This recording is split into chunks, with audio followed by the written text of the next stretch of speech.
Race is a social construct. I agree with that. Well, yeah, no shit, Sherlock. I didn't know how to begin this, but basically we won't be talking about racialization in medicine and like how it's flawed because they don't consider other factors, and basically they just reinforce negative stereotypes. Yeah, y'all niggas thought this was gonna be fun, but it's not. Now let's discuss a country where its history is heavily impacted by racism. South Africa.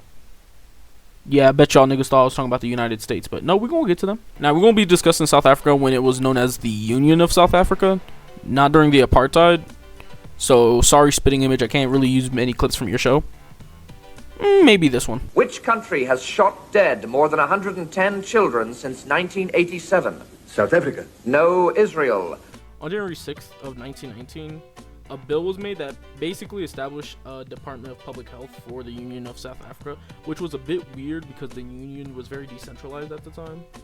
But hey, you know, they made this in response of the influenza pandemic, which was like an issue at the time. The bill basically just stated that like the Department of Public Health was gonna like, you know, prevent the spread of diseases and stuff, you know, usual health stuff.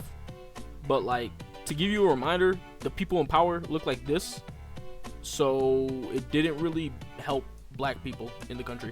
Now 5 days after this, C.E.L. Berman released like a review like of the influenza pandemic in rural South Africa, and basically like this person just compares the mortality rates between the white people and the black people there.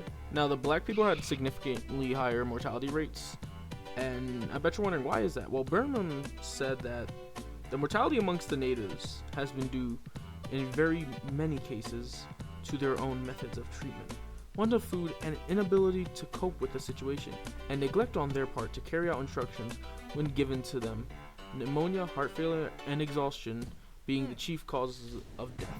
Now, if you don't understand that, basically what he said there was that the native Africans were at fault for their mortality rates. Oh my god, bro. Oh, hell no, man. What the fuck, man? Get your ass on. Which is kind of fucking stupid once you start to consider other things. Now, knowing that the black people are at a significant disadvantage compared to white people and they don't have access to certain shit because of laws or other discriminatory practices, Berman sounds fucking stupid because how the fuck are they at fault if you caused this?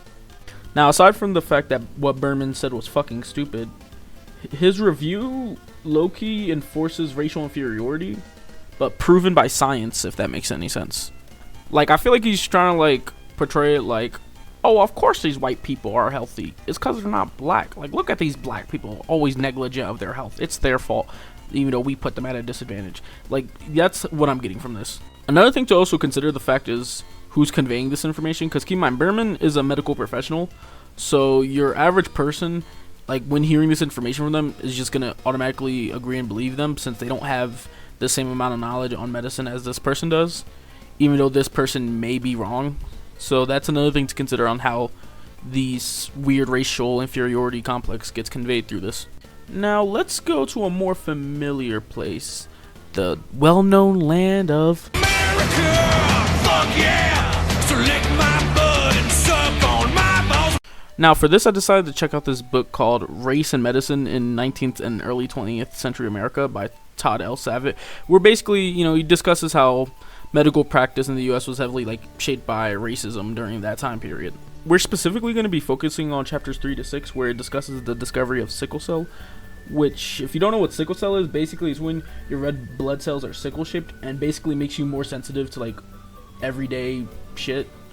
You can only get it if both your parents have it, or if one parent's a carrier and one parent has it. In these chapters, Savitt looks at like, you know, case reports and other like documents relating to like sickle cell during the time, and, you know, points out the obvious problematic issues with racializing it. For example, Savitt mentions James B. Herrick's 1910 case report on Walter Clement Noel, where he calls Noel an intelligent Negro, which is like, Okay. like, nigga, do you want a fucking gold star just because you found a smart black person? Like, get the fuck out of my face with this bullshit. Another thing that was brought up was R.E. Washburn's 1911 report on Ellen Anthony, where he states, the patient is a fairly well-developed Negro woman with facies characteristic of her race and looks intelligent. Now, first of all, how the fuck you look intelligent? because like I'm pretty sure intelligence is based on brain power and what you know, not like on, you know, how you look. And the other issue with this is that Washburn racializes her physical appearance rather than individualizing it, and just basically generalizes her appearance to other, you know, black people, which I don't think is exactly the case. Now, race is a social construct, but it's based on physical phenotype.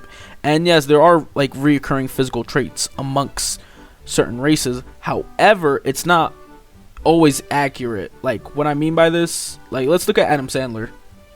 Like, young Adam Sandler. You notice, like, his hair, like, is, like, kinky? That usually appears on black people? But, you know, he's not black, he's white. You kind of start to see what I'm saying? It's like, just because someone has a certain trait doesn't mean that trait is exclusive to their racial category.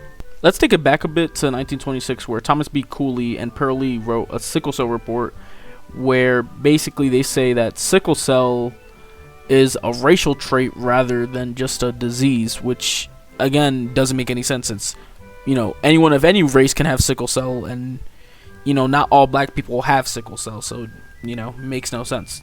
But ultimately, it seems that racialization in medicine has been nothing but negative, because not only does it like reinforce negative stereotypes, but it just gives us inaccurate scientific information by solely just going based on race and not considering other factors into the situation. So in conclusion, wait, I just basically stated my conclusion. Wait, is Kanye back to normal? I just love when a nigga bring his whole crew. It's just a bigger piece of cake for me to chew a hole through.